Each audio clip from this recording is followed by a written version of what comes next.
Welcome back to SJU, where everything is as smooth running as a baby's bottom. Yup. I'm Roxy Striar, Spenny G in the house. Hello, it's me and my friend Darth Raver. Oh, the gritty one, Vanessa Gritton. I'm not the weirdest person at the table today.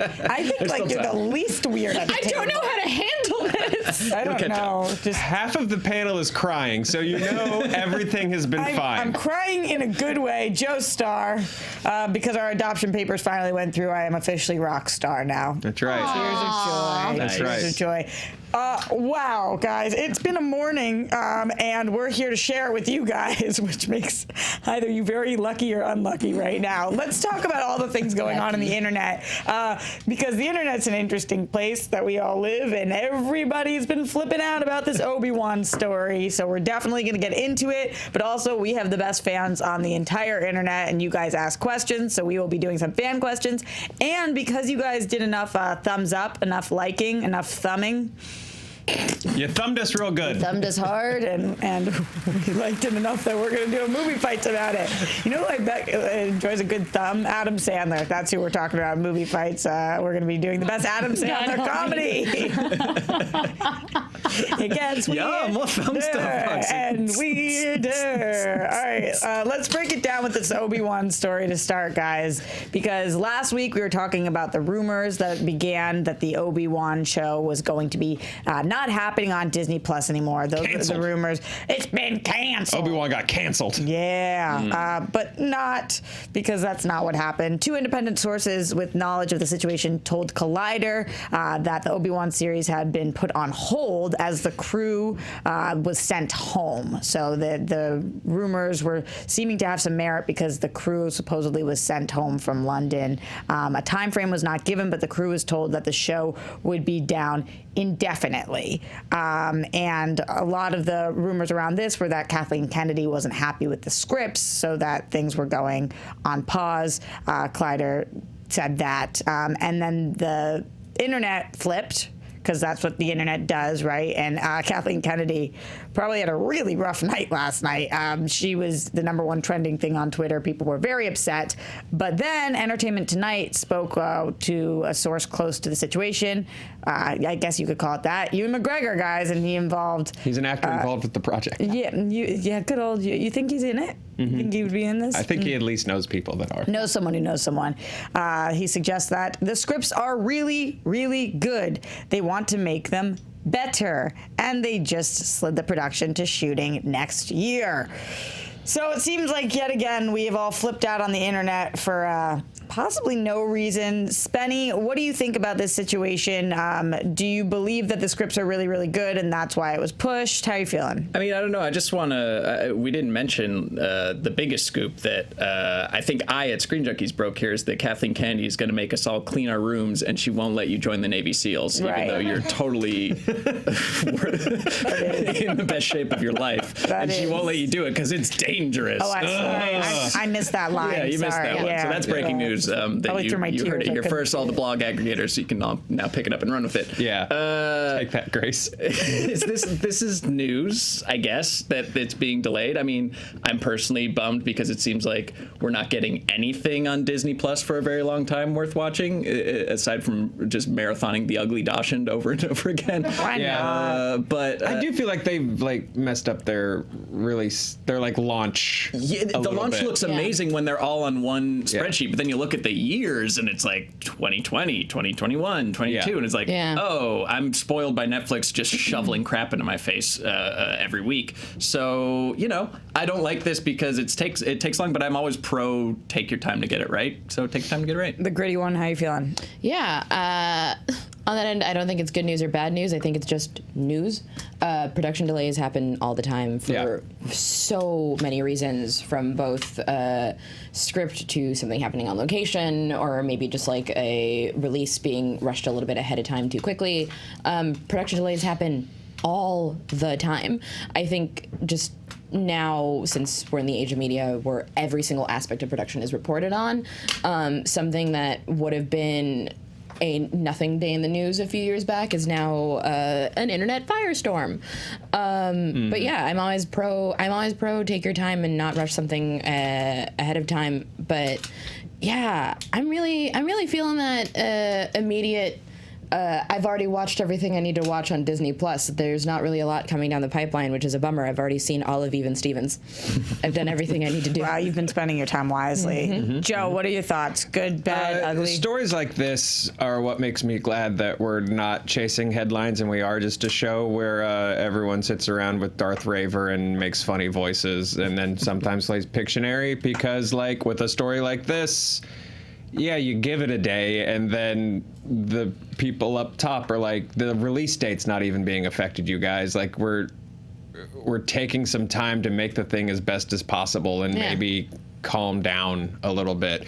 What this sounds like to me, and I'm not trying to dismiss anyone's work, but even just, I'm assuming that sources were crew from Pinewood Studios, which if you're a carpenter who thinks, or, you know, a grip or whatever, who's like, I'm working on the new Obi-Wan, I'm super excited, and then they're like, actually that gig's on hold, you're probably going to be pissed. And you're probably, you know, it's like the old early days of Ain't It Cool, where some guy's like, if you use this story, call me Knife Heart Wolf. Done.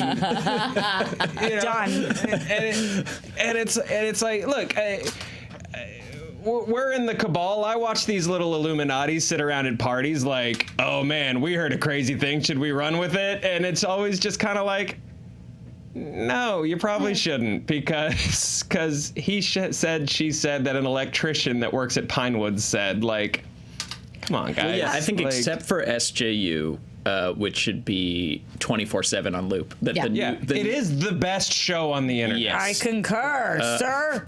That the news should come out once every 2 weeks max. I mean, entertainment news, political news, anything that like has I agree with you completely. has the staying power to still be relevant after like a couple weeks pass deserves to be reported on and known by everybody. Everything else, just give it a couple days. Yeah. Fine. Because 24-hour news cycle is a failed experiment. And all this stuff is an opportunity for these mad kid monorail salesmen to do another thumbnail about how Kathleen Kennedy won't let them join the Navy SEALs. I'm telling you, I'm in peak performance mode right now. Somehow ties in Brie Larson. And once again, I heard that Obi-Wan's getting delayed because of Captain Marvel. She struck again. Like, she came in and was just like, I want this paused, and they were like, yes. Literally, like, the Fandom account tweeted this story, and one of the top tweets was just some guy saying, Kathleen Kennedy's a bitch. That was me. Like, I'm so sorry. Roxy, when are you gonna calm down about Kathleen Kennedy and Ahsoka Tano? I just wish that you were less toxic of a dude. I mean, that would be ridiculous, though. That would be ridiculous. Masturbatory. Jenny Nicholson, who's one of my favorite Star Wars people on the internet, I think said it. She was like, it could be worse for Obi-Wan. Like, imagine if it was caught up in the machinations of having to tie to the release of a major amusement park ride and is slotted into a date to close out a major trilogy, and so it actually has no time to fix any major story issues or anything like that. Oh, that would be a disaster. But yeah, take your time. They don't have like a sad cave at Galaxy's Edge that you can put on a dusty robe and sit in and watch a young boy farm moisture. They might. We don't know. This is what was kind of strange to me. It's immersive. This is what it's called the smoking section at Disney. That's where used to be by Tomorrowland. Here's what was kind of strange to me, although I guess at this point, as I've been somebody who's lived on the internet for quite some time, I shouldn't be so strange, that people were upset with Kathleen Kennedy, like, I don't know, 0.2 days ago, that she doesn't take her time on things and that she rushes into production and who she's picking, and then she has to make decisions while they're already filming things, and then that's when creative differences happen, and that she's not taking her time. She never takes her time. I want to join the Navy SEALs, Rox. I know. When things go kinetic, don't expect any help from me, Kathleen. But then with this, it feels like they were upset. She's taking too much time. Kathleen. Yeah, and I get it. Like, regardless of whether you think that Kathleen Kennedy is the right person for the job anymore, which you are allowed to have your opinions on based on who's left projects, creative differences, all of that. But, like, there's no way she's like, I want to wake up today and, like, piss off the whole world. And you know what? I know you were saying, I bet she had a rough night. I don't think she gives a shit. Yeah. I think that lady is probably zen as hell with this stuff. Yep. Because when you're in her position and you don't get to be a bald dude wearing a baseball cap that does no wrong, even though he's dropping directors left and right too, I think you just gotta be. You just learn to just be like, yeah, whatever. Yeah. I'm sure there was the internet wasn't around in its present form, but I bet when she was, working on the Indiana Jones movie, there was some form of a message board. Just some angry dudes at Crafty that were like, I can't believe Temple of Doom is so dark. Raiders was so fun. What is she doing? Like, I think she's just used to it, man. Yeah. Anytime you're any kind of woman in a decision-making position, it's always going to be a case of damned if you do and damned if you don't. Like, it's always going to be questioned to a far different standard. Do you guys think if this was Filoni or Favreau in her position that this wouldn't have been as big of a story then? Depends on who's reacting to Filoni. Sure. I do think that, I don't want to get it lost, though, that she is deserving of your contempt for being a studio executive. Yeah. And I think they're all garbage. Yes, that is fair. But she's no more or less garbage than everybody who has their hands in the pie of the IP slurry that we call modern filmmaking. Slurry. What's that pie taste like? Beige. It just tastes like nothing. It goes right through you. Yum. It tastes like a dry marker that someone just used to write "What is our Hunger Games?" question mark on a whiteboard. Is what it tastes like. We need a Hot Ones. What's our Hot Ones? That's the sadder internet version of a studio executive. That we definitely don't have written on a whiteboard in this office. What can we make people taste? Honest trailers, but we eat salsa. Look, I'll let the ante and wear a shock collar if that's what it takes. Same. Funny you ask, because we do have a funny game in this episode. All right, let's go. All right. Do you guys just final votes on this? I guess not votes, but if you had to predict the future, do you guys think that we will be seeing an Obi-Wan series? And if so, when? The gritty one, thoughts? I think we're definitely going to be seeing an Obi-Wan series, mainly just because there's not a lot coming down the pipeline for Disney Plus. And I don't even think that means the release date is necessarily going to change. There's a production delay, but I think we're still going to, what was it projected, 21? 21, yeah. So probably. Legally can booze. Obi-Wan. Joe, help. What do you think? I think this is the way that studios have worked for decades. Yep. But it used to just be someone in a room went, you guys want to do this? And then everyone thought about it for a while, and then dates would shift or things would just go away because that's what this business is. Yeah. And an audience of a zillion wasn't sitting around watching President Snow comment on it. Yeah, you would read if you're in a waiting room in a plastic surgeon's office in 91, you might see it in the page 8 of Variety, Buffo B.O. Obi-Wan moves Duffo B.O. Big Pix Flicks Bix. It's like what? But if you read it, you'd find out that there's a production delay. Pretty sure I did see that. But now it's the internet. Now that's a whole industry. So do you think, though, that this is definitely still happening? Oh, yeah. I mean, if Ewan thinks it's still happening, it's happening. Yeah. He's never lied to me, personally. Yeah. And Mandalorian was great. It'd be silly to not do it at this point. Okay. They had him come out on stage and commit to it in front of a very loud, excited audience. We have spoken. It's like not showing up to your own wedding. Yeah. Brutal. People do that? All right. I'm curious what you guys think at home. Anyway, here comes a shot caller. Oh, man down. Man down. Protect your man. You think you're Come ready to my for warehouse. If there wasn't a Star Wars, I would totally imagine there are people in Berlin that would be named Darth Vader. Yeah. This is how they would dress to go to the club as well. Death. There would have been a Darth Vader. I gotta say, it's kind of like a sexy name. Yeah, Darth Vader. Oh, Darth. I mean, that is in the name. Death Star, bitch. I think people call him DV. DV, get a DV, go. Whoa. Okay, anyway, so weird. Guys, what do you think about DV and the German Darth Vaders that are out there wearing the same clothes? Let us know in the comments below. We appreciate hearing from you guys. I definitely am going to be checking back the comment section on this one. Curious how you guys feel that I started the episode by sobbing. Wait, no, you didn't. That was in the one that we lost. That was the first version of the show. I think the tears were still there. Audio wasn't working. We all felt it. It was still in the air. Also, don't forget to like. You guys know when you do the thumbs up, then we do cool things like movie fights today. We're going to be doing that Adam Sandler round. Also, last week we complimented Ryan, so that was like really nice for him. So like the video, comment, hit that bell. I have a feeling it's not in there.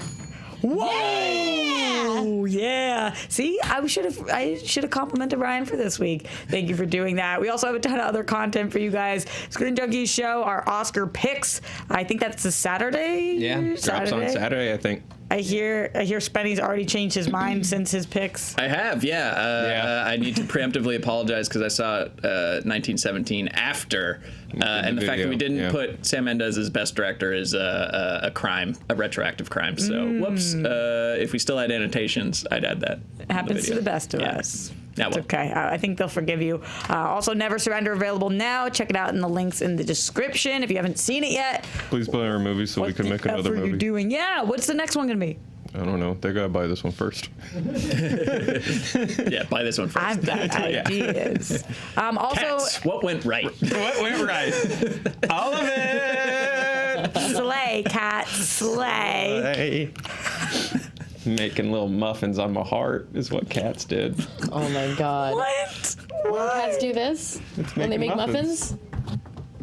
Oh, I thought that I was don't like even know what Biscuits. It's making biscuits. making biscuits. Oh, we call it making muffins. I don't even it know might be what- like a couch versus sofa. What are you guys talking about? Well, I was talking about the movie, but they're talking about actual cats I cats. know do you were this. talking about the movie. Yeah. What is? When What a are cat you? like does I've this. never seen a cat do what you're Really? doing. You've never seen a cat make biscuits? Just knead? I think They it's to start make kneading. it's to make cat milk. I had three cats. yeah. It is actually Yeah. to make cat milk. I just hate that sentence a lot. Oh, they do it on. They do it on your chest.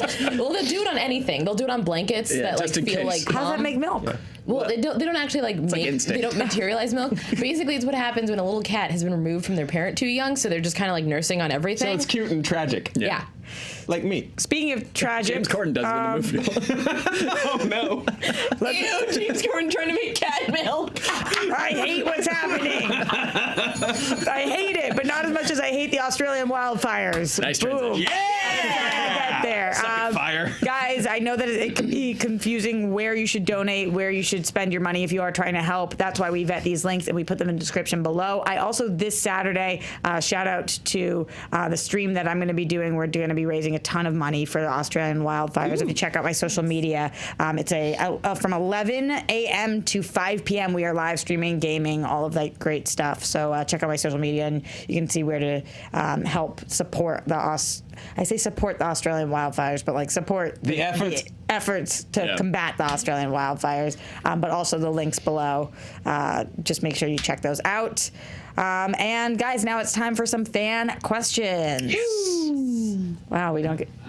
Spenny, you want to doesn't have the graphic. do the live performance for us? That's pretty much what it is. This question is coming from Gidget1317, who says, "What's your favorite Too Disturbing for Kids movie?" Spenny, I'm coming to you first on this one. Favorite Too Disturbing for Kids movie? Mine is Coraline. Man, that movie's horrifying. I saw it in 3D. It starts with like a needle coming through a doll's eye at your face, and I'm like, well, okay, oh, here we go. And it's just a world like a girl is having a really disgusting time in this new house, and she's like smushing bugs on her shower and stuff like that. And she goes into a Ew, gross bugs.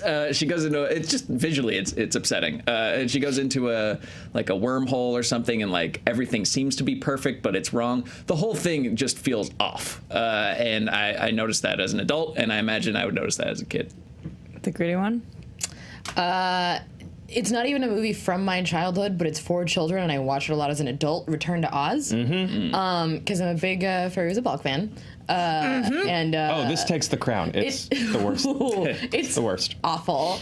It's a children's body horror movie from scenes like a bunch of disembodied heads in a hallway that all start screaming when you try and touch one, to the Wheelers, which are just like weird long-limbed guys who on look like like an someone ab roller. has broken and distended their spines, so And that they're just stuck, and then they just go, "Ah!" It's a horrific movie entirely meant for children. Yes. And Firuza Balk does all of her own stunts in it at 13 years old. Yes. That's grim. I think worse It's too. live action? Yes, it is. When you And were it's- describing that, I was just sure it was an animated Oh, it is thing. absolutely live action. And the thing is, like, the Oz books are screwed up. The Wizard Yeah. of Oz movie is this bright, cheery thing. The Oz books are cuckoo Nightmares. banana nightmare fuel. Dork-sided. They're dork-sided. And this movie, which is presented as a sequel to that cheery musical, is real dork-sided. And yeah. Damn, I guess I have to say So it also ambushes children. Yeah. Joe, Yeah, it does. what's yours? I love this question because I'm realizing as like an uncle trying to very excitedly show kids things that I like a lot that I think just you can mess a kid up real easy. Like, because like there's a lot of like obvious answers where Is you're that the like, oh goal, yeah, or? that's real. No, like we showed my niece and nephew like Ratatouille. We were like, oh, it's this sweet movie about cooking, and they were like, can a rat control your that stayed with them, like the fact that a rat can control your motor functions if it so chooses. Like that. Let's find out. That messed them up. Yeah. That is freaky. Yeah. If you thought that could happen to you. And then, but mainly I'm getting really impatient to show the children in my family any Miyazaki movies, because like as lovely and beautiful as I find Spirited Away, like just the visuals alone in Spirited Away will break a child's mind. Just like their Your parents are hogs now. Yeah, your parents are hogs. Yeah, exactly. This neck is a mouth. That Like I is don't scary. know. I don't know how old you need to be before you're ready for a radish god. I don't know, but yeah.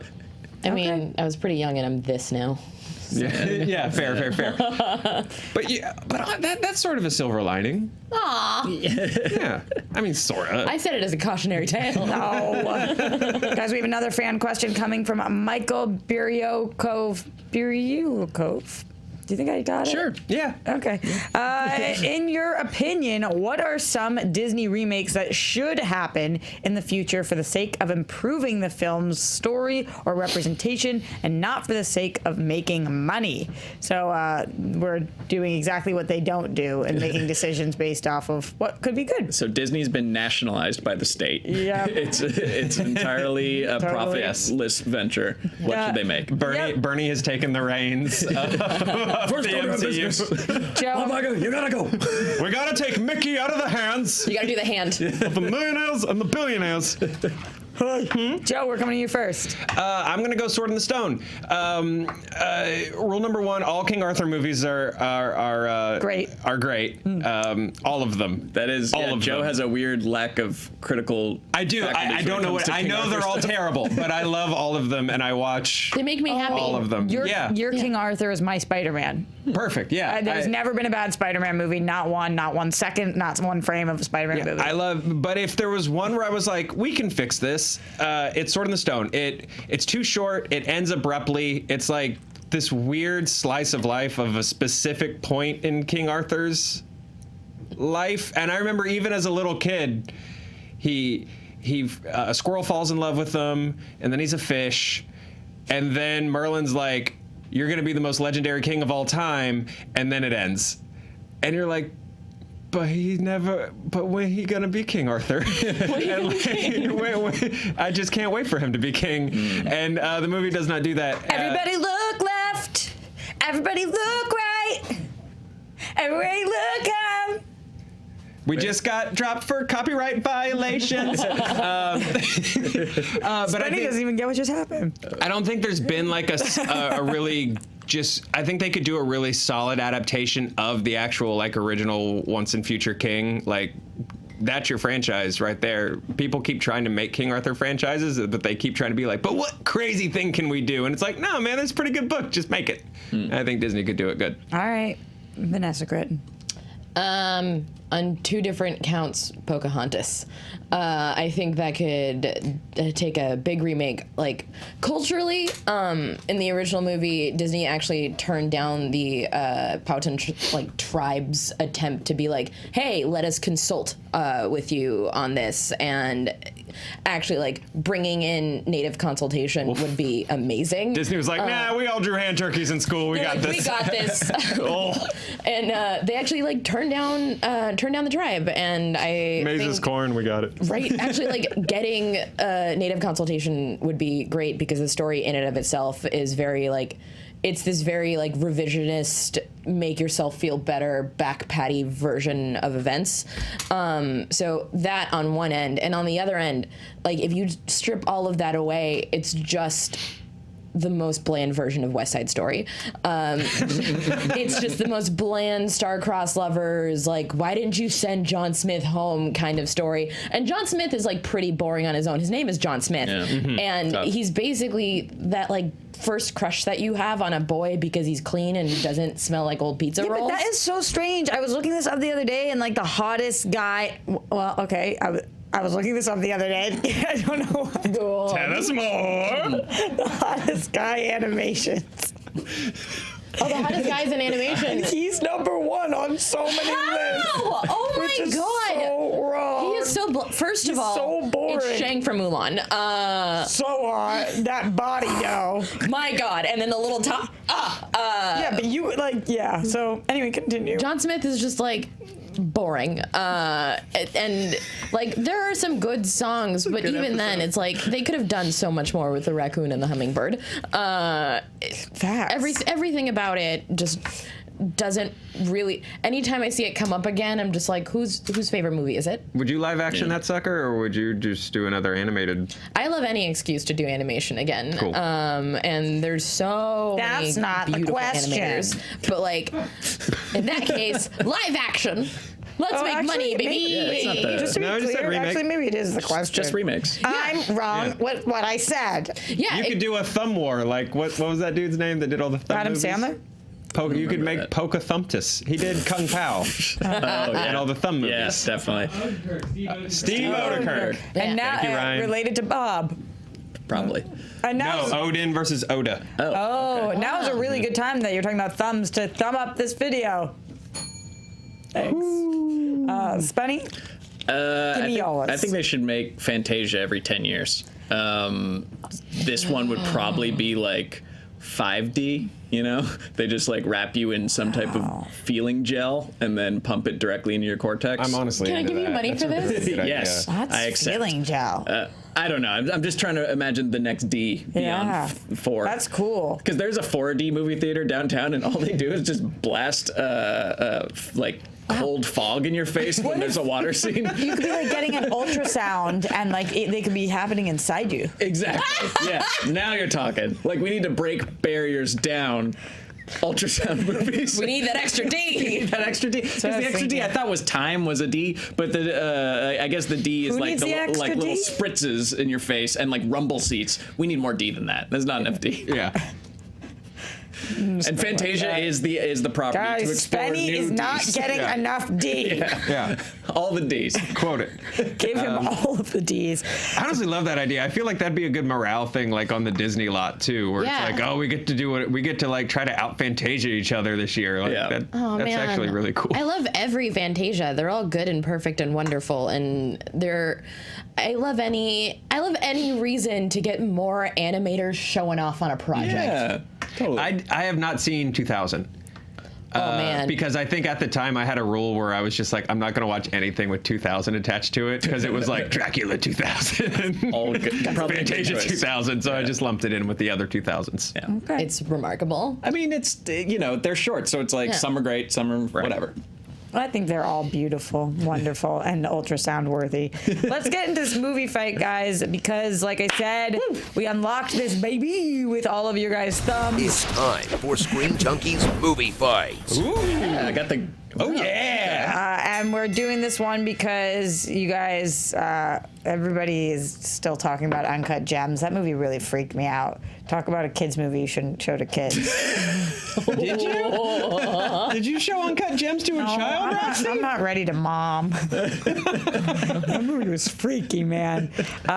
So we are going to do, unlike Uncut Gems, we're going to talk about Adam Sandler's best comedy. What is the best Adam Sandler comedy is the question. First, I just want your guys' answers, and then we will fight it out. Spenny, what did you pick? It's got to be Happy Gilmore. Not his first chronologically, but it is his best and pretty much close to his first, the likes of which he has not returned to since. I will have more to say about that later. Okay, the gritty one. I'm going with Waterboy. Personal favorite. I gotta go with the OG. I gotta go with Billy Madison. It's the first. It's the most pure. It's the most quotable. Happy Gilmore, Waterboy, and Billy Madison. This is the fight of all fights. All right, tell me more, Spenny. Who's gonna win? Who do you think's gonna win the fight? Do we have to do Adam Sandler voices the whole fight?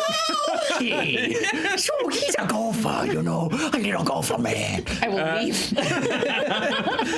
The great thing about Happy Gilmore is, look, Adam Sandler is he's a lout. He's brutish. He's not a polite guy. He's not someone you'd frankly want to hang out with. He's a man-child, if you will. Not inherently likable on the surface, except they give him a nice relationship with his mother. But the way to make him likable and beloved and have you cheering for him is to surround him with snobs, baby. And they have the world's best movie snob in Shooter McGavin. You put anyone next to that guy. You put Hannibal Lecter next to that guy, and you'd be rooting for Hannibal Lecter. He is the best comedy movie villain of all time, the best sports movie villain of all time. And Adam Sandler is the perfect foil of just the hockey player gone rogue who's breaking all the rules and bringing some fun back to the boring-ass game of golf. It's a perfect premise for him and perfect execution.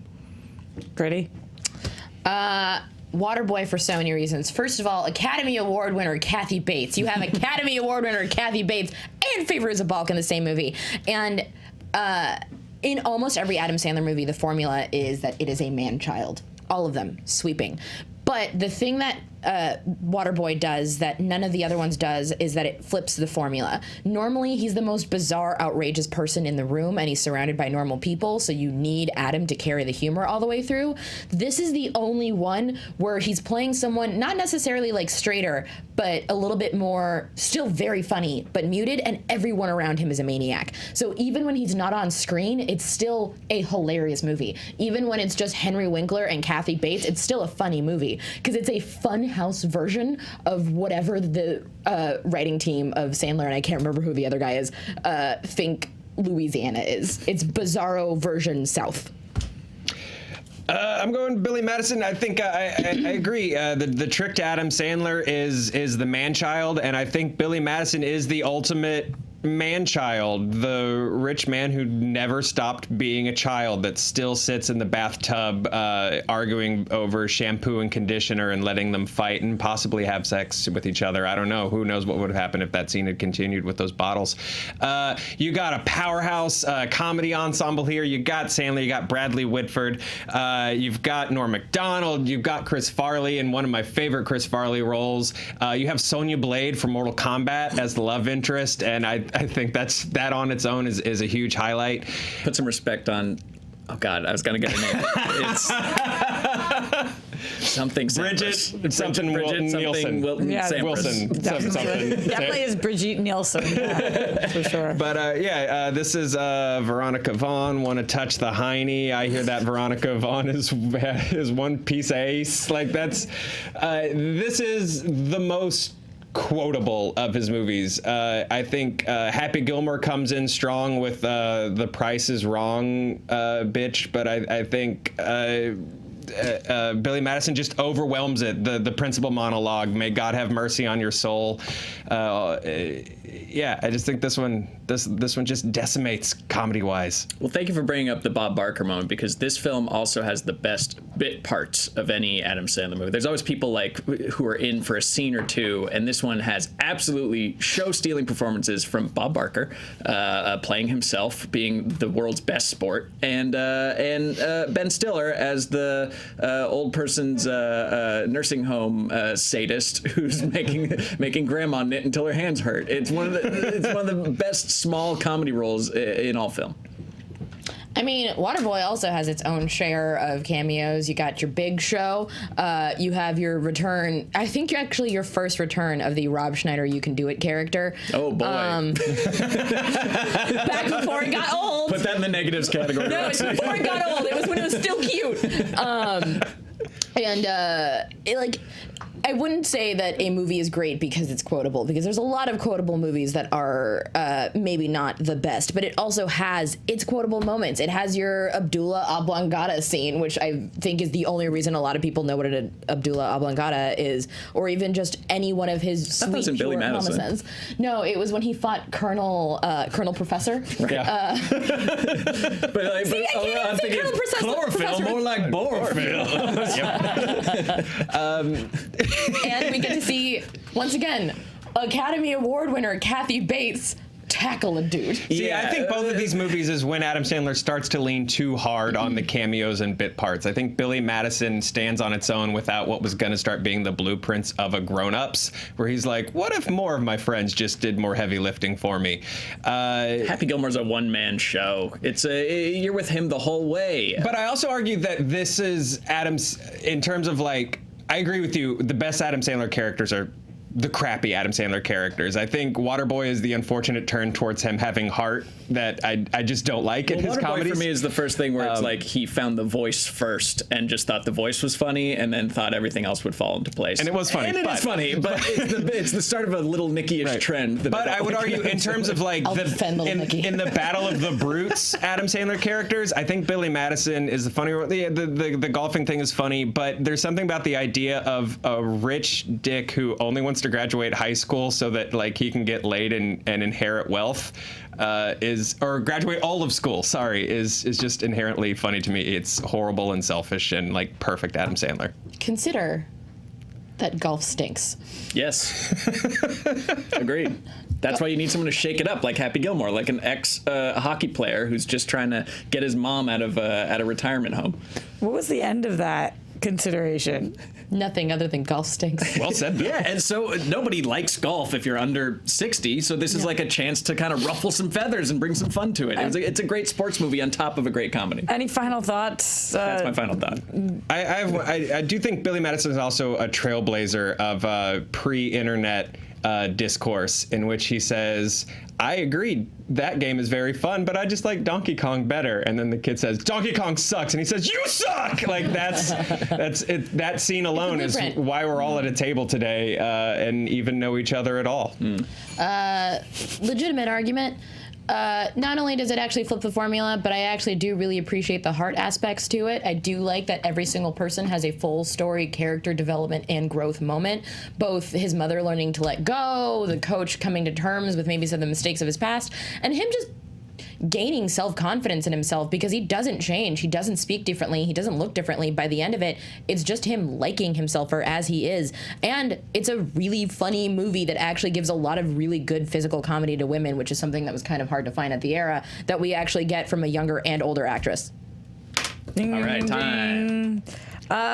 Okay, so the question being, what is the best Adam Sandler comedy? I think that it's not just what is the best movie that has Adam Sandler in it. It is what is the best Adam Sandler comedy. And because of that, I feel like one of you guys really argued for what was not just the best movie, but his best performance. And really it focuses and centers around him. Spenny G with Happy Gilmore. Oh, okay, great. It It was tough to do, and thank you guys so much at home for the audience for helping us. I'm so rusty. I will say that this morning when I came up with the question, Spencer and I were both like, water boy. And we came in and Vanessa was like, I choose water boy. Well, that heart monologue at the end was really strong. You guys all had strong ones. I don't know. And any given day. Any movie where the villain is Gatorade as an entity, I think. Amazing. Yeah, they're all really good. They're all so good. If I had infinite money, I'd buy the water spoon prop. Oh my god. Let's close out with one last fan question. This fan question is coming from Mike W., who says, when do we get a new movie fights episode? Joe, do you have an answer for that? I do. We're gonna do a very special movie fights, and I'm really excited about this. Actually, we are going to go live with movie fights immediately following the Academy Awards. Give us 10 minutes. Well, give us like 10 minutes. Like as soon as everyone has pooped and maybe eaten a piece of cold pizza. Yeah. Is this true that that's what you're gonna do? Yeah. We're going live right after the Academy Awards. We're gonna movie fight. We're gonna battle all things Oscar. It's gonna be great. I love that. Yeah, it's gonna be really fun. Damn. So that's so cool. Yeah, switch on over to YouTube after you're stealing ABC or however you want to. Are you guys gonna be fighting specifically all? Yeah, all things Oscars. So rude, Spenny. Well, until then, Spencer's wearing a tux. I'm about to ask. They rent me one, yeah. Spenny, his favorite question of the entire day. Where can people find you? All right, so start hyperventilating, and then have someone push you in the chest. You'll fade to black, and if you can come to, I'm usually on Wednesday, Thursday. Like Wednesday, Thursday, Friday, you're more likely than Monday, Tuesday. So try to time that out well. Get brought back around then. You'll see me again. Similar with you, the gritty one. That's like how they keep up. I'm gonna try that. You can find me on @NetsGritton in all forms of social media. And shout out to the last cat to make biscuits on me. Paruhat, I think you like me better than my actual cat likes me. It sounds sexual. Making biscuits. She wasn't trying to. She was just making biscuits on my leg. She wasn't trying to milk my leg. That's what he said. Yeah. To be fair, I get worried that most affection I show my cats is turning weirdly sexual to them. All right, guys, we'll see you next week. I don't know. Is scritching them behind the ears good, or are they like sup? Like I don't know, man. I don't know. Joe, just tell the people where they can find you. With my cats. With my cats making muffins in my heart.